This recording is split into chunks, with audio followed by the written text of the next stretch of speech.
What is going on, everybody? The big game is today.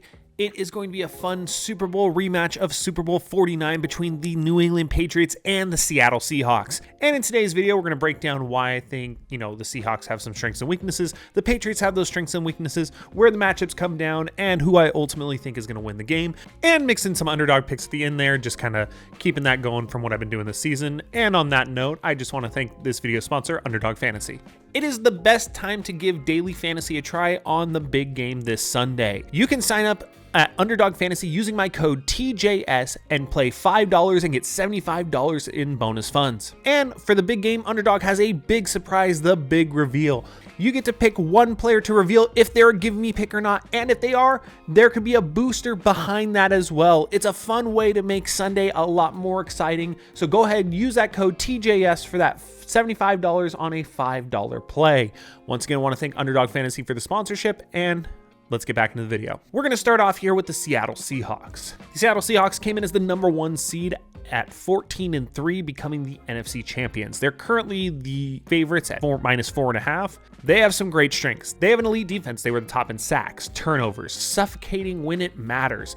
Witherspoon and Love lock it down. McDonald's scheme is just beautiful in the playoffs. Let's look at their offense as well, because it's no laughing matter there. Sam Darnold is having a great career year, throwing for over 4,000 yards. He has looked better than he looked in Minnesota, which I didn't think was possible. I'm going to be honest, I thought he was going to take a step back at the start of the season, and he has truly proved a lot of people wrong. Kenneth Walker is able to pound the ball in a strong run game. Even losing Charbonnet, I really feel like they haven't taken a step back because they're able to utilize that in Kubiak's system. And you can't overlook Jackson Smith-Njigba. Led the league with 1,793 receiving yards on just 119 catches. He had 10 touchdowns in that span. He's an explosive deep threat that's really hard to cover. Even with top cornerbacks in the league, they have a hard time defending this guy. But that's not to say there aren't weaknesses with Seattle. Their O-line can be vulnerable, especially in pass protection sometimes. This can lead Darnold to throw some interceptions, especially when the heat's coming at him. That has been a weakness of his this year. Again, a few weaknesses, but overall, they're a pretty complete team. The other thing the Seahawks have to look out for is Nick Imaware.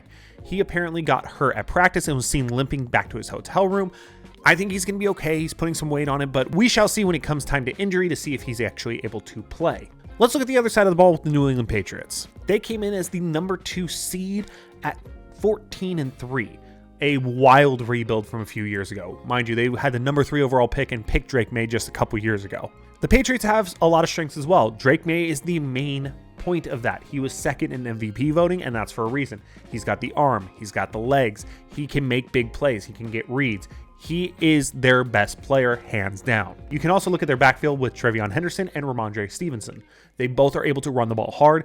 They may not utilize them correctly, but when they do figure it out, they're able to run the ball very well. Henderson and Stevenson is a great 1-2 punch. One underestimated unit, I feel, is the Patriots wide receiver core.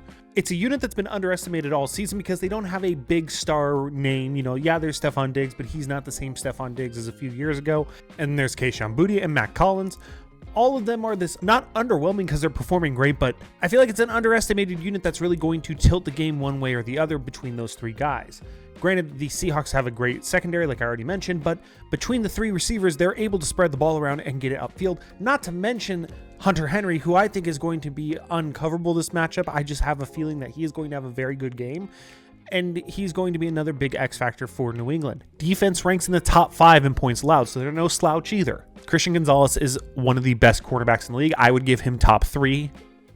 Yeah, top 3 feels right. They're able to get to the quarterback. They have a lot going for them. Where the Patriots have some weakness, though, is going to be a little bit in Drake May. I'm not the person who's always going to say your first Super Bowl appearance is going to, you're going to choke and lose, because that's not the reality of the situation. Both quarterbacks in this situation are first-time Super Bowl competitors.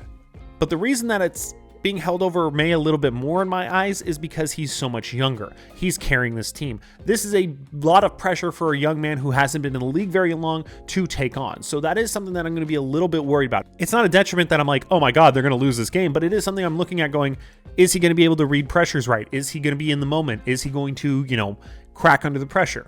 Those are the questions I have. Again, not something that I'm like 100% sure is going to happen, but it is something I'm concerned about.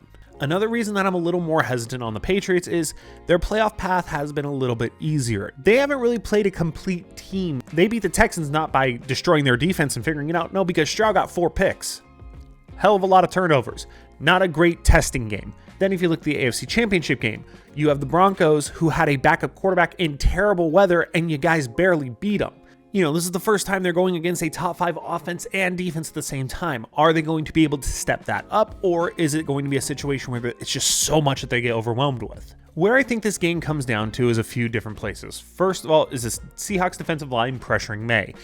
Are they going to be able to break through the Patriots offensive line, especially with some of the struggles they've had in the past, and, you know, get under pressure and get May to make mistakes? That's going to be a huge part of this game. Second will be Darnold versus the Patriots secondary. It's not just Christian Gonzalez, though. It's also Carlton Davis III and Marcus Jones are able to shut people down. It is a great secondary top 5 in the league.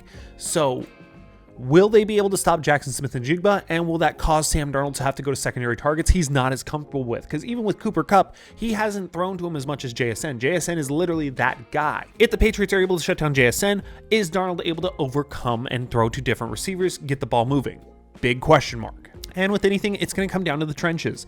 Both offensive and defensive lines for both teams. They have some weaknesses, they also have some strengths. But that is where the game is won. How much time are you able to get the quarterback, or how much time are you able to limit with the quarterback? Because that's going to lead to turnovers. That's going to lead to field position. That's going to lead to, you know, making adjustments and how they play the game differently. Those are the 3 main factors that are going into my decision on who's going to win this game. And before I reveal who I think my prediction of the winner is going to be, I'm going to go over those underdog picks I have for you. Instead of talking you guys through normally, I'm just going to go through every pick I made. These are the ones I really like. I like JSN to get that touchdown. I like Hunter Henry to get 41 yards at least. Booty to get a touchdown. Henderson to get 19 rushing yards. He's been up and down, but I think 19 in the Super Bowl, I think that's doable. Cooper Kupp getting 35 yards, a guy who's been there before, somebody they're going to have to count on. Drake May at 7 rushing attempts. Kenneth Walker at 74 yards. And Stephon Diggs at 6.5 targets. Going to put $5 on that in a flex. $5 gets a $501.20, confirming locking those in. So those are my underdog picks for the big game this Sunday. Make sure you use that code TJS at sign up for Underdog to get that $75 in bonus play when you play with $5. Let's jump into the reveal. Bottom line, I think the Seahawks win it. I think they're a complete package. I think they're going to be able to overcome a lot of what the Patriots throw at them just based on, you know, how complete their team is. There's not really a spot where it's like this is 100% a weakness, they're going down. That to say, I don't think it's going to be a complete blowout. I don't think it's going to be like 35-0. No, I think it's going to be 27-23. Bit of a nail biter, comes down to a late TD, and that's how the game's going to end. But it's ultimately going to be Seattle getting their revenge for Super Bowl 49, and they're going to lift the Lombardi with Sam Darnold and sign him to a fat extension. Where I do think the Patriots would be able to win this game is if May uses his legs a bit more, is able to get quicker reads, because that defensive line is coming at you. Those Seahawks are coming at you. It's not going to be a lot of time. I don't think this is going to be a complete blowout. I think it's going to be a close game and a very exciting Super Bowl. Let me know what you think, guys. Do you think that I'm right? Do you think the Seahawks are going to win this one? Or do you think New England's going to pull it out? Let me know down in the comments down below. If you're watching this before the big game, let me know who you think's going to win. If you're watching this after the big game, let me know how many I got wrong. It's probably a lot. But I want to thank every single one of you who's already subscribed. Make sure you leave a like, comment, and subscribe to this channel. It really does help me grow here. Thank you to every single one who has already subscribed. And until the next one, have a good one.